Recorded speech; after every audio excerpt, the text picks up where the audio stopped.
ओम शांति। आज 13 नवंबर 2021 को बाबा के मधुर महावाक्य सुनेंगे और आज की मुरली है बाबा की बेहद की खुशी का अनुभव करना। तो बाबा कही बेहद की खुशी का अनुभव कौन कर सकता है। मुख्य बाबा ने 5 बातें बताई है। पहली बात बाबा ने कहा जो बेहद का संन्यास करते हैं, जो और संग तोड़ बुद्धि का योग एक पाप संग जोड़ते हैं। तीसरा जो सदा श्रीमत पर चलते हैं या जो सदा श्रीमत रूपी हाथ को पकड़ के रखते हैं। चौथी बात बाबा ने कहा जो माता पिता को फॉलो करते हैं।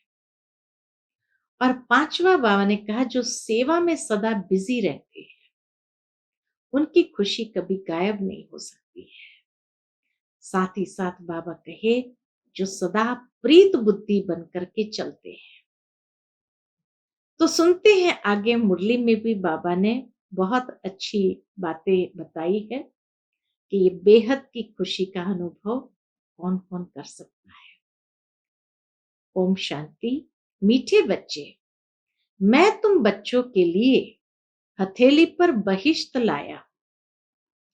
तुम मुझे याद करो तो स्वर्ग की बादशाही मिल जाएगी। प्रश्न है बेहद की खुशी किन बच्चों को निरंतर रह सकती है।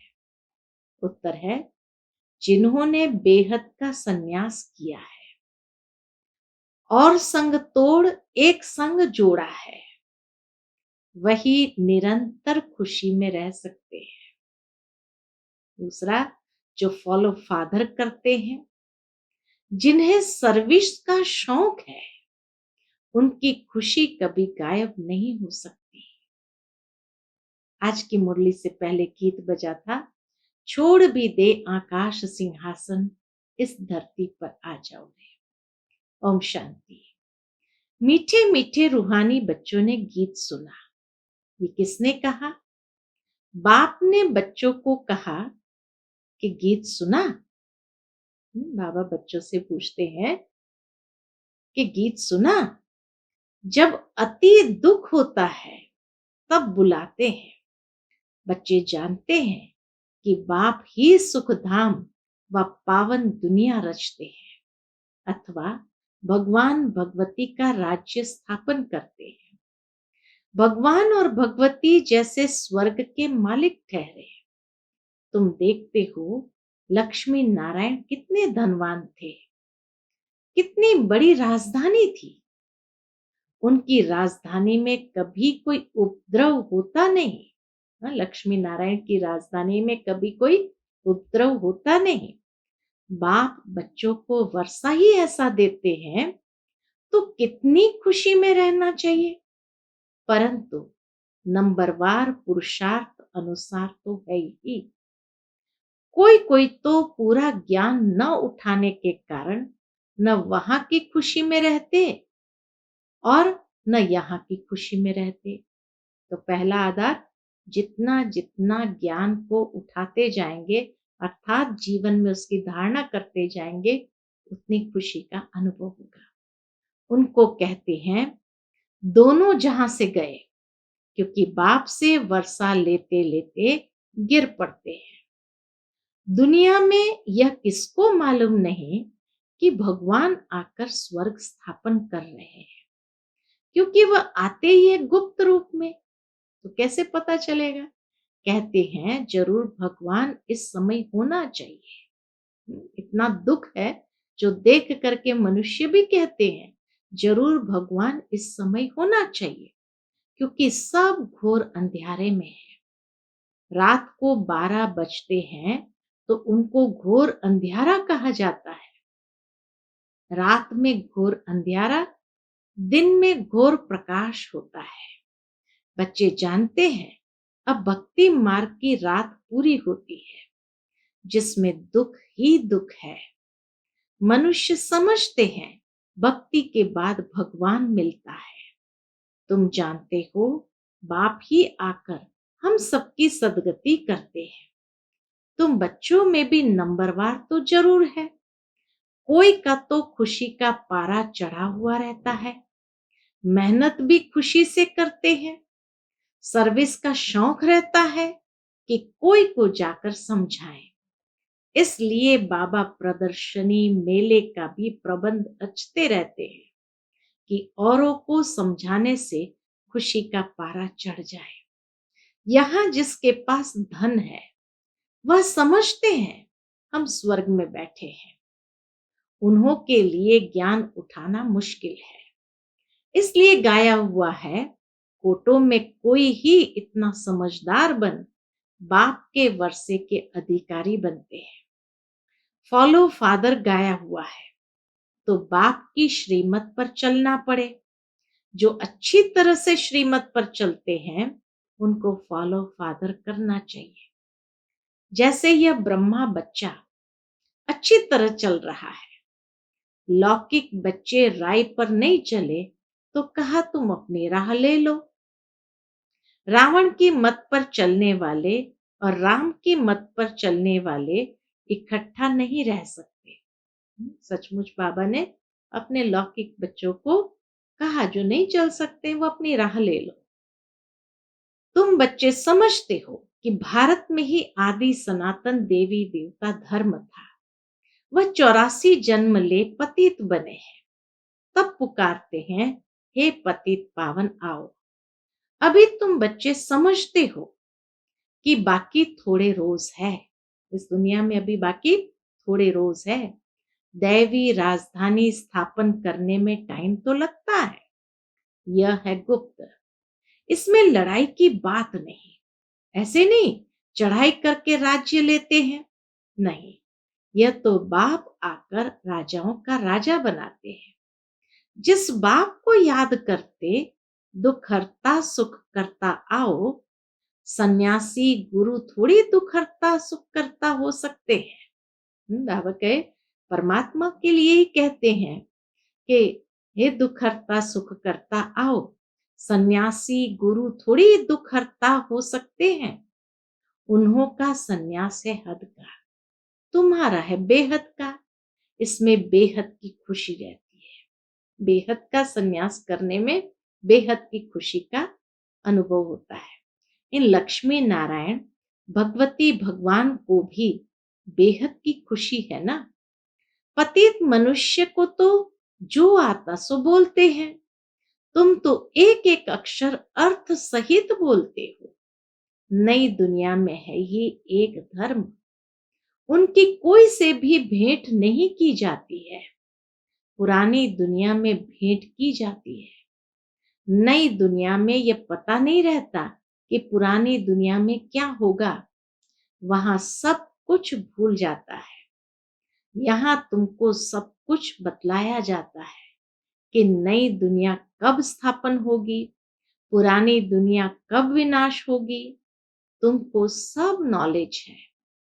अब तुमको बाप मिला है स्वर्ग की स्थापना करने वाला, तो उनसे अच्छी तरह से वर्षा लेना चाहिए।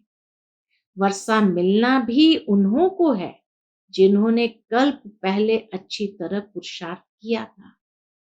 उनमें भी नंबरवार है। यह है कांटों की दुनिया। पहले नंबर का कांटा तो सब में है ही। पुरानी दुनिया अच्छी छी, नई दुनिया अच्छी होती है। स्वर्ग किसको कहा जाता है यह भी किसको पता नहीं है। ऐसे नहीं कह देते कि फलाना स्वर्गवासी हुआ। बाबा का ऐसे ही किसी को कुछ पता नहीं स्वर्ग क्या है नरक क्या है, ऐसे ही कह देते कि फलाना स्वर्गवासी हुआ। स्वर्ग है कहाँ जो स्वर्गवासी हुआ। तुम जानते हो स्वर्ग भी इस भारत में था, नरक भी इस भारत में है। तो यह अक्षर वो लोग पकड़कर कह देते हैं स्वर्ग नरक यहाँ ही है। जिनको बहुत धन है वो स्वर्ग में है, परंतु ऐसे नहीं है। बाबा के ऐसे नहीं है। भारत नया था तो सतयुग था, जिसको स्वर्ग कहा जाता है। अभी पतित दुनिया नरक है। दुनिया तो एक ही है। नई दुनिया में लक्ष्मी नारायण का राज्य था, पुरानी दुनिया में रावण का राज्य है। भगवान वाच, मैं तुमको 84 जन्मों का राज बताता हूं।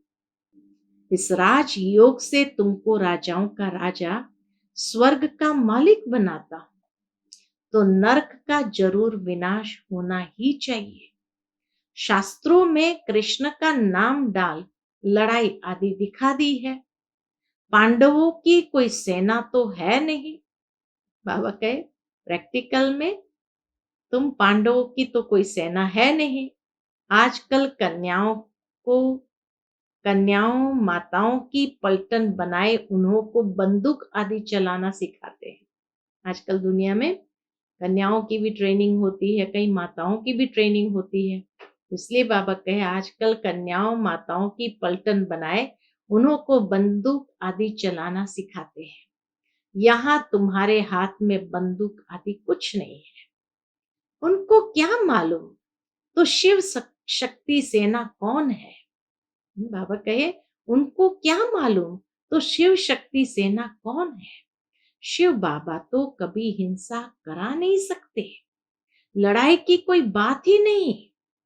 तुम जानते हो कि शिव बाबा की रूहानी सेना है। शिव बाबा हमको डबल अहिंसक बनाते हैं। उनको कहा जाता है 100% नॉन वायलेंस। यहाँ है 100% वायलेंस, हिंसा। एक ही बम से कितनों का विनाश कर देते हैं। बेहद के नॉन वायलेंस और वायलेंस में कितना फर्क है। बेहद की हिंसा और अहिंसा में कितना फर्क है। तुम अभी इस समय बेहद की साइलेंस में हो। हम सभी बेहद की साइलेंस में हैं। उस तरफ जितना लड़ाई की तैयारी होती जाती है उतना आवाज बढ़ता जाता है। कितना हंगामा होता है विनाश में। स्थापना में तो कितनी साइलेंस में बैठे हो। हिंसा की कोई बात ही नहीं। तुम्हारी अप्रैक्टिकल लाइफ है। बाप से योग बल द्वारा वर्षा पा रहे हो। बाप अलफ को याद करने से स्वर्ग की बादशाही मिलती है। बाप अलफ को याद करने से स्वर्ग की बादशाही मिलती है। कितना सहज है। बाप कितना मोस्ट बिलवेड है। कितना दूर देश से आते हैं। जैसे विलायत से किसका बाप आता है तो बच्चे बहुत खुश होते हैं। तो यहाँ भी बाबा आते हैं, इसी की ही हमें बहुत खुशी है। बाबा हमारे लिए विलायत से अच्छी अच्छी सौगात लाएंगे। यह बेहद का बाप तो एक ही बार आता है। कौन सी सौगात ले आते हैं। पूछते हैं बाबा कि बाबा कौन सी सौगात बच्चों के लिए ले आते हैं। सोचने की बात है कि बाबा हमारे लिए कितनी अच्छी सौगात ले आते हैं। कहते हैं मैं तुम्हारे लिए हथेली पर बहिश्त ले आया। कितना प्यार से बाबा कहते मैं तुम्हारे लिए हथेली पर बहिश्त ले आया। जैसे कहते हैं हनुमान जी संजीवनी बुट्टी का पहाड़ ले आया। अब पहाड़ तो कोई उठा नहीं सकता है। वैसे ही बाप कहते मैं हथेली पर बहिश्त ले आया। कितनी अच्छी सौगात हम बच्चों के लिए ले आए हैं। अब बहिश्त कोई हथेली पर थोड़ी उठता है। ये तो समझ की बात है। बच्चे तो जानते हैं बाबा हमारे लिए नंबर 1 सौगात लाए हैं। बाप कहते हैं मैं आया हूं तुमको पावन दुनिया का मालिक बनाने। तो पावन बनना पड़े। यह राजयोग है ना। भारत का प्राचीन राजयोग गीता के भगवान ने ही सिखलाया था। भारत का प्राचीन राजयोग गीता के भगवान ने ही सिखलाया था और राजाएं दी थी। अब फिर से राजयोग सिखला रहे हैं। तुम कहते हो कि हम स्वर्ग की स्थापना करने वाले बाप के बच्चे हैं। बाप नई दुनिया स्थापन करते हैं तो जरूर किसी को तो बादशाही मिली होगी ना। बाबा के किसी को तो बादशाही मिली होगी ना। ऐसे भी नहीं सिर्फ स्वर्ग में रहने वालों को ही बाप ने दिया होगा, और सबको भी तो बाप देते हैं ना। बाकी सबको ड्रामा अनुसार मुक्ति का पाठ मिला हुआ है, सब मुक्त हो जाते हैं। एक ही बाप सर्व का सदगति दाता है, दूसरा न कोई। तुम्हारे पास प्रदर्शनी में जो नामी ग्रामी आते हैं, जो मानते हैं कि बरोबर गीता का भगवान श्री कृष्ण नहीं है, शिव है, तो उनसे लिखवा लेना है। बड़े आदमियों की ही बात को सुनेंगे, बाबा के उनसे लिखवा लेंगे। फिर जो आत्माएं पढ़ेगी तो उनकी बात को सुनेंगे। गरीब की तो कोई सुनते नहीं, इसलिए प्रदर्शनी में कोशिश कर ये लिखवा लो कि गीता का भगवान एक ही है। अब यही एक बात सिद्ध करने की रही हुई है, वह सबका बाप है। आज से 5000 वर्ष पहले भारत स्वर्ग था, लक्ष्मी नारायण का राज्य था। अभी तो सारे विश्व पर क्या है? रावण का राज्य है। यही सबका दुश्मन है, जिसको वर्ष वर्ष जलाते हैं, फिर भी मरता ही नहीं है। अभी भारत का बड़ा दुश्मन यह रावण है, यह बात सिर्फ तुम जानते हो। अब राम परमपिता परमात्मा रावण पर जीत पहनाते हैं, कहते हैं मुझे याद करो तो तुम्हारे पाप नाश होंगे, तुम लायक बन जाएंगे, तो फिर नई दुनिया चाहिए। जरूर पुरानी दुनिया का विनाश भी हुआ था, सो होगा। महाभारत लड़ाई लगी ही तब है जब रावण राज्य विनाश हो, राम राज्य स्थापन होता है।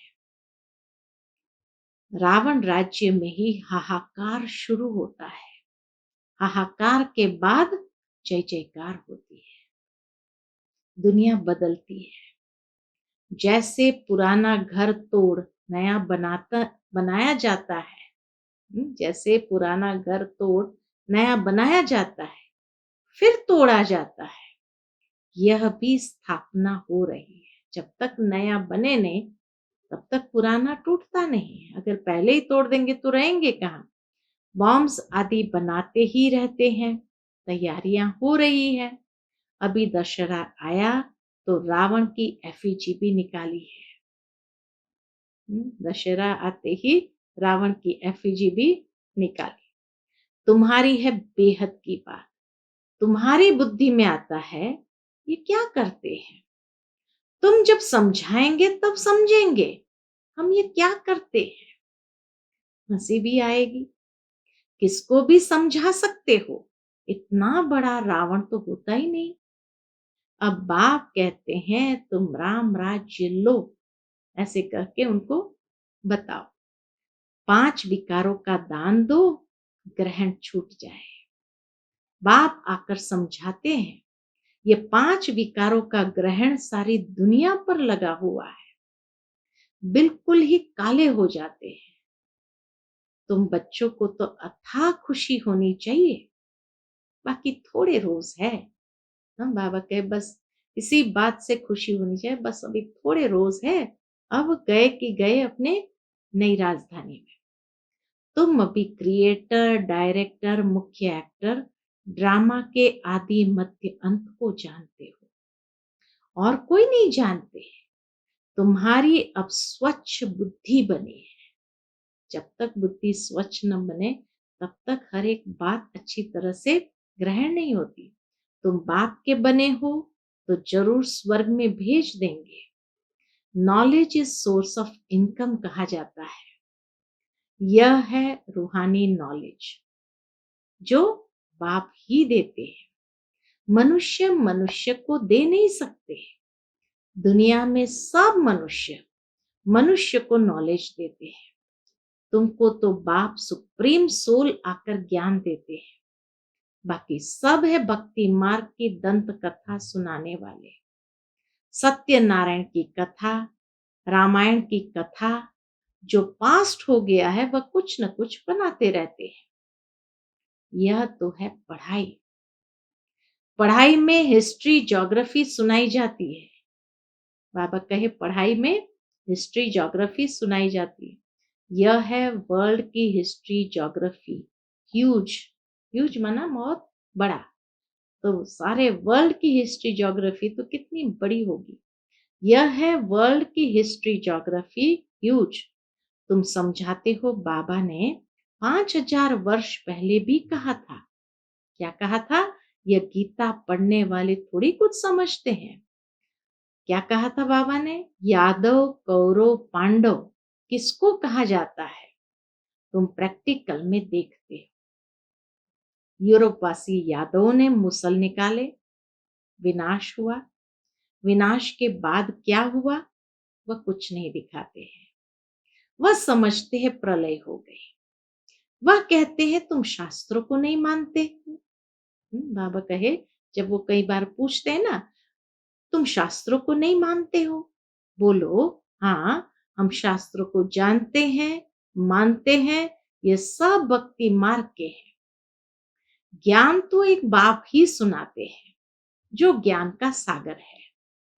अब भक्ति खत्म हो, ज्ञान जिंदाबाद हो रहा है। पुरानी दुनिया का विनाश सामने खड़ा है। Nothing new. हमारी प्रीत है बाप से। हम और संग तोड़ एक संग जोड़ते हैं। बाप कहते हैं अपने को आत्म समझ मेरे साथ योग लगाओ। इसको ही भारत का प्राचीन योग कहा जाता है, जो बाप ही सिखलाते हैं। कृष्ण की आत्मा भी इस समय अंतिम जन्म में है। इनको कहते हैं तुम अपने जन्मों को नहीं जानते। शिव बाबा ब्रह्मा बाबा को भी कहते हैं तुम अपने जन्मों को नहीं जानते हो।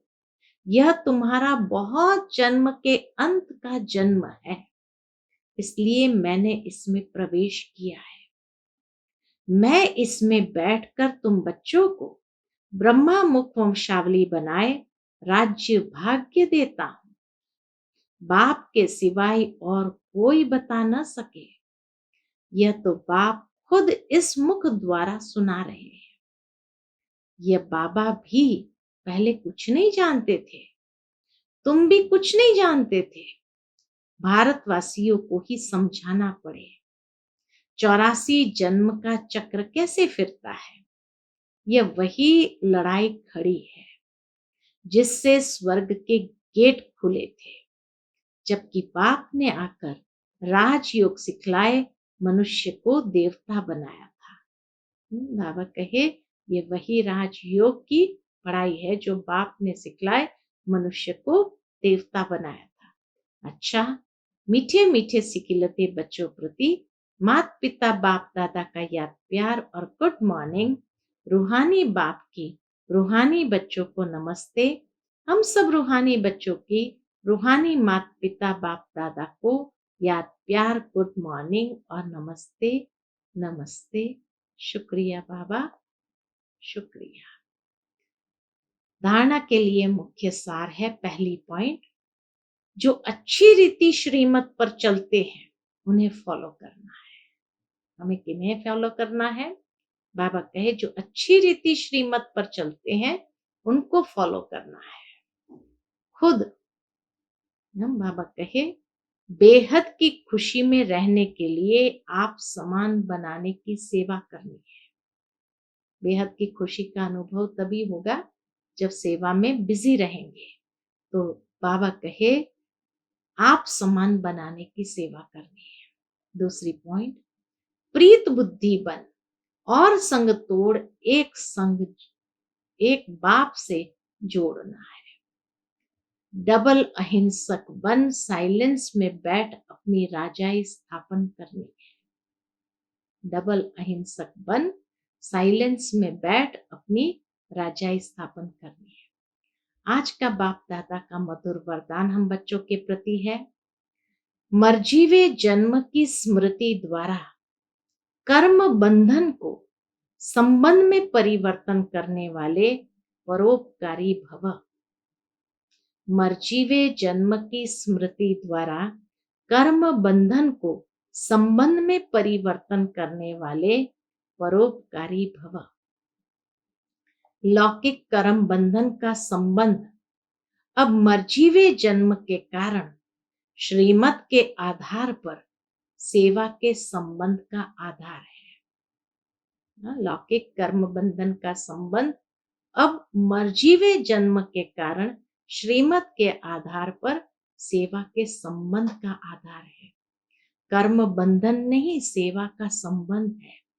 सेवा के संबंध में वैरायटी प्रकार की आत्माओं का ज्ञान धारण कर चलेंगे तो बंधन में तंग नहीं होंगे। सेवा के संबंध में वैरायटी प्रकार की आत्माओं का ज्ञान धारण कर चलेंगे तो बंधन में तंग नहीं होंगे। समझ लेंगे कि हाँ भाई, वैरायटी आत्माओं है यहाँ इस ड्रामा के अंदर, तो उनके साथ हमें मिल करके चलना है, तो कभी बंधन में तंग नहीं होंगे। लेकिन अति पापात्मा, अपकारी आत्मा से भी नफरत व घृणा के बजाय रहमदिल बन तरस की भावना रखते हुए सेवा का संबंध समझकर सेवा करेंगे तो नामी ग्रामी विश्व कल्याणी व परोपकारी गाए जाएंगे। आज का स्लोगन है, समय व परिस्थिति प्रमाण वैराग्य आया तो यह भी अल्पकाल का वैराग्य है। सदा काल के वैरागी बनो। बाबा कहे, समय व परिस्थिति प्रमाण वैराग्य आया तो यह भी अल्पकाल का वैराग्य है। सदा काल के वैरागी बनो। बाबा चाहते हैं हम बच्चे सदा काल के वैरागी बने, अल्पकाल के नहीं, थोड़े समय के लिए, जिसको कहा जाता स्मशानी वैराग। तो बाबा चाहते हैं सदा काल के वैरागी बनो। अच्छा, ओम शांति।